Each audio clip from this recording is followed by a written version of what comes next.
Okay. Hi friends. Let us continue the same poem. Already we have started last lecture. The name of our poem, that is Indian River, composed by Sarojini Naidu. Already we have covered our first stanza. Let us turn to our second stanza. Just a flashback about the first stanza. We know better in the first stanza we have studied about Sarojini Naidu asked the question to the viewers. Actually, we know better what is the particular duration. That was early in the morning, break of the day.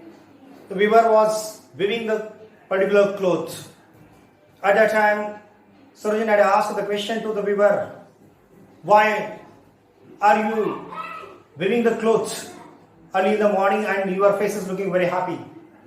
At that time, he said that actually I am weaving the cloth for newborn baby. Which color is very blue as like the kingfisher's feather. It was the first stanza. Continue with the next stanza, second stanza of same poem, The Indian Weaver, composed by Sarojini Naidu. Weavers weaving at fall of night, why do you weave the garments so bright? Like a plumes of peacock, purple and green, we weave the marriage veil of the queen. The same particular structure and pattern of the stanza as like the first stanza. Again, the Sarojini Naidu, the great poetess, asked the question to the weaver, and the timing is mentioned. We were weaving at the fall of night. In the first stanza, break of day. Second stanza, fall of night. Fall of night. It is a time of dusk. It is a time of evening. Keep in mind. आता या ठिकाणी सांगितलेलं आहे weavers viewing या दुसऱ्या stanzaमध्ये विणकाम करणारा जो काय विवर आहे तो काय करतोय तर त्याचं विणण्याचं काम सुरू आहे आणि particular duration fall of night. It means that within a few hours there may be night. याचा अर्थ काही तासामध्ये आता रात्र होणार आहे. म्हणजेच काय या ठिकाणी आपल्याला अर्थ घ्यायचा it is a duration span particular timing of viewing of the viewer, that is a dusk or we can call it evening. आपण त्याला खऱ्या अर्थानं असं म्हणू शकतो विणण्याचं काम जे आहे ते इव्हिनिंग आहे, डस्क आहे, सायंकाळ आहे. म्हणजेच second stage of our life. आणि तुमच्या आमच्या आयुष्याची असणारी दुसरी असणारी अवस्था माणसाची अवस्था आपल्या आयुष्याची ते म्हणजे युथ, तारुण्य. त्या ठिकाणी सांगितलेलं आहे त्यालाच म्हटलेला युथ, तारुण्यपणा सांगितलेला आहे. बघूया पुढे सेकंड लाईन मध्ये. Why do you view the garment so bright. परत एकदा प्रश्न विचारलाय.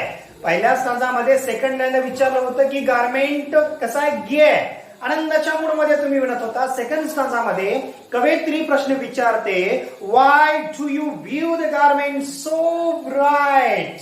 आणि आत्ताचा जो काय तुम्ही काय विणणारा जो कपडा आहे तो कसा आहे, तेजोमय आहे, ब्राईट आहे, लस्टरस आहे, ग्लिटरस आहे, अगदी पांढरा शुभ्र लस्टरस अशा पद्धतीचा तुम्ही कपडा का विणत आहात. बघा प्रश्न काय विचारला या ठिकाणी. बघा या ठिकाणी कवयित्री म्हणते की त्या विवरला why do you view the garment so bright question mark. प्रश्न विचारलाय.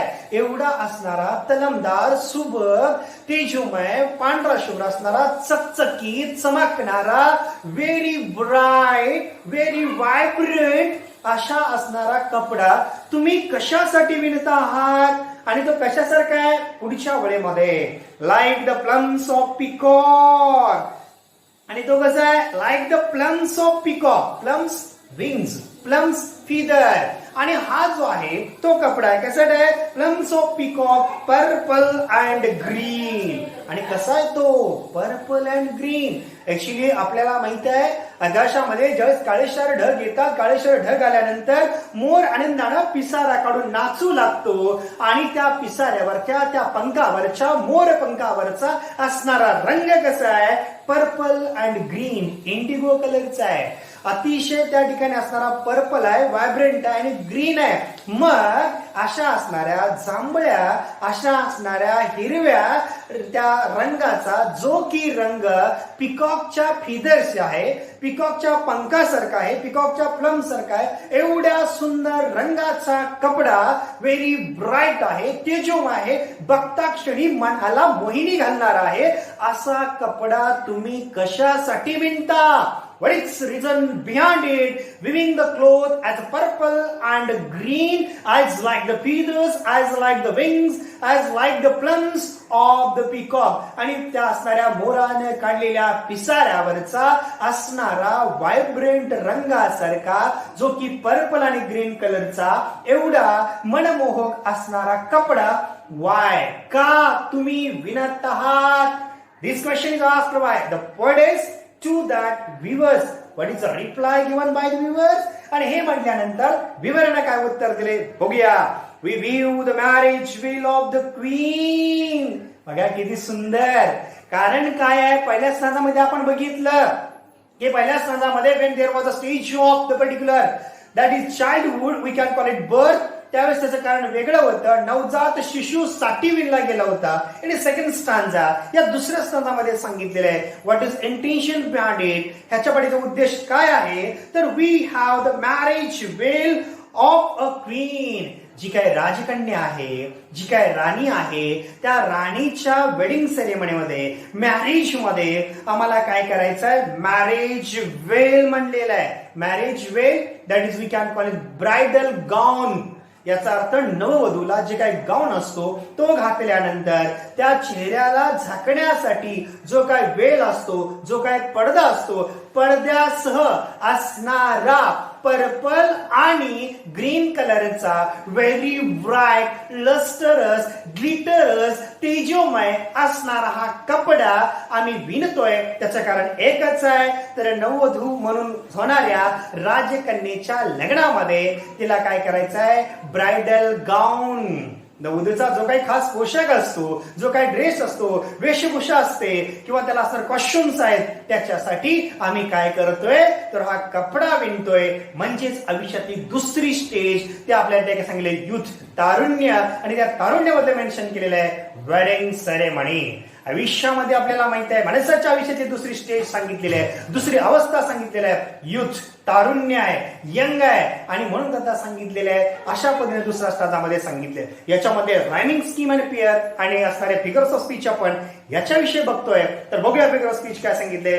Night and bright. Yes, correct. Night and bright यमक जुळणारे दोन शब्द आहेत. म्हणजेच काय, night and bright, green and queen. It means that the rhyming scheme of this particular poem is that is AABB. It means that a figure of speech of बघूया. पहिली line of second stanza, weavers swing at fall of night.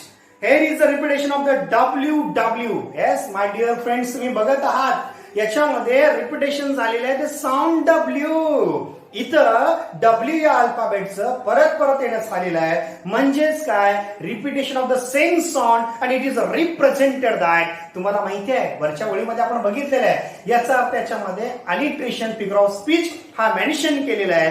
त्याच्यानंतर आपण third line बघूया, like the plums of peacock. आणि हा विणलेला कपडा कशासारखा आहे, म्हणजेच काय, लाईक शब्द आलाय, म्हणजेच सिमिली. हे इज अ डायरेक्ट कंपॅरिझन. इथं सुद्धा प्रत्यक्ष तुलना आहे. कशामध्ये, त्या रंगामध्ये. आणि डायरेक्ट त्याला इम्प्लिसिट केलेला आहे मोराच्या पिसाऱ्यासारखा. म्हणजे कुठला कलर सांगितला त्याच्यामध्ये, पर्पल अँड ग्रीन. म्हणजे काय, direct comparison between two things, two object, two person, two places. दोन व्यक्ती, स्थळ आणि वस्तूमध्ये प्रत्यक्ष तुलना असते, त्यावेळेस सिमिली फिगर ऑफ स्पीच असतो. आणि using the word like, as and compare to, हे आपल्या लक्षात आलं असेल. अशा पद्धतीने सेकंड स्टांजा या ठिकाणी संपतोय. म्हणजे पहिली स्टेज आपली जन्माची झाली, त्याला आपण चाइल्डहुड म्हणतो किंवा बर्थ म्हणतो. सेकंड अडल्टहुड, तारुण्य किंवा युथ म्हणतो. आणि मित्रांनो, शेवटची स्टेज ते म्हणजे ओल्ड एज. शेवटची स्टेज ते म्हणजे आपले असणारे डेथ. आणि कवी त्या ठिकाणी काय करतोय, विव्हरची असणारे त्या ठिकाणी स्पॅन, ड्युरेशन तो कुठला आहे, वेळ कुठली आहे, ते आपण तिसऱ्या स्टांजामध्ये बघूया. Let us begin third stanza of same poem that is Indian weavers. Third stanza, weavers weaving the solemn and still. आता मात्र विवर जो विणकाम करणार आहे तो कसा आहे, weaving the solemn and still. Solemn and still. Still म्हणजे रस्टेड, सोलमॅन म्हणजे व्हेरी सिरियस. आता मात्र जो मूड आहे, आता मात्र त्याच्या चेहऱ्यावरचे भाव जे आहेत ते मात्र भाव काही अंशी आपल्याला बदललेले दिसतात. पहिल्या स्टांजामध्ये गे व्हेरी हॅपी होता, सेकंड म्हणजे व्हेरी ब्राईट होता, तारुण्यामध्ये होता, जन्मावस्थेत झाला. आता शेवटची स्टेज म्हणजे ओल्ड एज आहे. म्हणून सांगितलेलं आहे we were swing the solemn and still. आता मात्र कपडा विणताना त्या ठिकाणी असणारा विवर जो आहे, त्या ठिकाणी असणारा जो काय विणकाम करणार आहे तो आता कसा झालाय, सोलमॅन अँड स्टील. तो पूर्णपणे सिरियस आहे. And still means halted, still means rested, to be pause, not be continuous. It means there is no persistency आणि continuation in the work of weaver. आता मात्र त्याच्या कामामध्ये तो जोम, तो उत्साह, ते उमंग त्या ठिकाणी राहिलेला नाहीये. त्याच्या चेहऱ्यावरचे काहीसे भाव जे आहेत खिन्नतेचे आहेत. त्याच्या चेहऱ्यावरच्या ज्या काही छटा आहेत त्या दुःखाच्या आहेत. तो सिरियस झालेला आहे, अच्छा आनंदी नाही. म्हणून म्हटलेलं आहे serious and still. What do you view in the moonlight chill. बघा कवी म्हणतोय आता व्हॉट डू यू म्हणलेलं आहे, वाय म्हटलेलं नाहीये. अगोदरच्या दोन्ही स्टांजामध्ये, पहिल्या आणि दुसऱ्या स्टांजामध्ये का विचारलेलं आहे, आता काय हा शब्द आहे. प्रश्न बघा काय सांगितलं, interrogative sentence. What do you view in the moonlight chill. आणि अशा असणाऱ्या मूनलाइट चिल म्हटलेलं आहे. त्या ठिकाणी चंद्राचा शीतल प्रकाश आहे. आणि तो प्रकाश कसा आहे, द चिल, याचा अर्थ एक्स्ट्रीमली चिल, याचा अर्थ कडाक्याची थंडी आहे. त्या ठिकाणी कडाक्याच्या थंडीमध्ये जसं आपलं शरीर कंपमान होतं, थरथरतं, तसं ओल्ड एज मध्ये आता सुद्धा काय सांगितलेलं आहे, माणसाचं शरीर पूर्णपणे थकलेलं आहे, कंपमान पाहावं लागलेलं आहे, थरथर कापायला. That is the last stage of our life. Keep it mind my dear friends. आणि तुमच्या आमच्या आयुष्यातले असतात की शेवटची अवस्था आहे. म्हणून कवीने इम्प्लिसिट केलेलं आहे, त्याला उपमा दिली आहे. काय म्हणतात, what do you view in the moonlight chill. आणि अशा असणाऱ्या चंद्राच्या प्रकाशामध्ये, शीतल प्रकाशामध्ये, एक्स्ट्रीमली चिल आहे, कडाक्याच्या थंडीमध्ये, व्हॉट डू यू व्ह्यू. आणि तुम्ही आता काय विणत आहात, काय करत आहात असा प्रश्न केलेला आहे. आणि आपली स्टेज चालू आहे थर्ड स्टेज, ती म्हणजे आपली असणारी ओल्ड एज म्हटलेलं आहे. आणि मूड कसा आहे, सोनमन आहे. मूड कसा आहे, स्टील आहे, सिरियस आहे, गंभीर आहे, खिन्न आहे, उदास आहे. आणि कसा सांगितलेला आहे, त्या ठिकाणी स्टील रेस्टेड आहे, म्हणजे त्याच्या कामामध्ये उत्साह अजिबात नाही. आणि अशा असणाऱ्या चिल्ड मूनलाइट मध्ये, कडाक्याच्या असणाऱ्या थंडीमध्ये किंवा एक्स्ट्रीमली चिल मध्ये, त्या ठिकाणी चंद्राच्या शीतल प्रकाशामध्ये काय करत आहात असा प्रश्न विचारल्यानंतर weavers replied as like it. बघूया उत्तर काय दिले. White as a feather and white as a cloud. बघा तरी सुद्धा काय करतो विवर, उत्तर दिलेलं आहे व्हाईट ॲज अ फीदर, पांढऱ्या शुभ्र पंखाप्रमाणे. फीदर म्हणजे विंग्स, त्याच्यासारखे पांढरा शुभ्र म्हटलेलं आहे. As feather as white cloud. आणि आकाशामध्ये निरभ्र फिरणारे, वाऱ्याच्या झोतामुळे जे पांढरे ढग आहेत, sailing from one place to another, that is also so white. आकाशामध्ये निष्प्रभ आणि निर्भय होणारे जे काही ढग आहेत, एका ठिकाणून दुसऱ्या ठिकाणी जातात. There was nothing intention behind it, because that clouds that are not the rainy clouds. लक्षात ठेवा, कारण पावसाळ्यामध्ये येणारे काळेशार ढगे पावसाचे असतात, पण निरभ्र आकाशामध्ये संध्याकाळच्या मून लाईट मध्ये पांढरे शुभ्र ढग वाऱ्यामुळे उगीच त्या ठिकाणी काय करतात, इकडं तिकडे फिरत असतात. उपमा दिलेली आहे ॲज लाईक व्हाईट फीदर आणि as like the white clouds म्हटलेलं आहे. White clouds we view the dead man's funeral shroud. उत्तर दिलेलं आहे. आणि अशा असणाऱ्या सराउंडिंग मध्ये, खिन्नतेच्या स्वरामध्ये, दुःखी स्वरामध्ये आणि नाचणाऱ्या चेहऱ्यावरच्या अशा खिन्नतेच्या छटामध्ये उत्तर दिलेलं आहे we view the dead man's funeral shroud. आणि आम्ही काय करतोय तर द डेड मॅन्स फ्युनरल, आता मेलेल्या माणसासाठी आम्ही काय करतोय, द फ्युनरल श्राउड म्हटलेलं आहे. श्राउड आपल्याला माहित आहे, मेल्यानंतर पांढऱ्या कपड्यामध्ये मेलेल्या माणसाला व्रॅप केलं जातं, गुंडाळलं जातं आणि असा पांढरा ज्याला आपण कफन म्हणतो अशा पद्धतीचं काय केलेलं आपण त्या ठिकाणी वर्णन करत असताना कवयित्री शेवटीला सांगते किंवा त्या विवर्च्या तोंडातून शब्द उच्चारले गेलेत, we views dead man's funeral shroud. Funeral that is the last ceremony of each and everyone. आपली ज्या ठिकाणी अंत यात्रा असते किंवा अंत्ययात्रा अंत्यविधी असतो त्याला फ्युनरल प्रोसेशन म्हणतात, अंत्ययात्रा म्हणतात. आणि आम्ही असणारा पांढरा शुभ्र ॲज व्हाईट ॲज फिदर, याचा अर्थ त्या एका पंखासारखा पिसासारखा असणारा पांढरा शुभ्र किंवा आकाशामध्ये असणाऱ्या पांढऱ्या ढगासारखा कपडा विणतोय. Reason behind it, intention behind it, कारण काय, उद्देश काय, तर सांगितले we view the dead man's funeral shroud.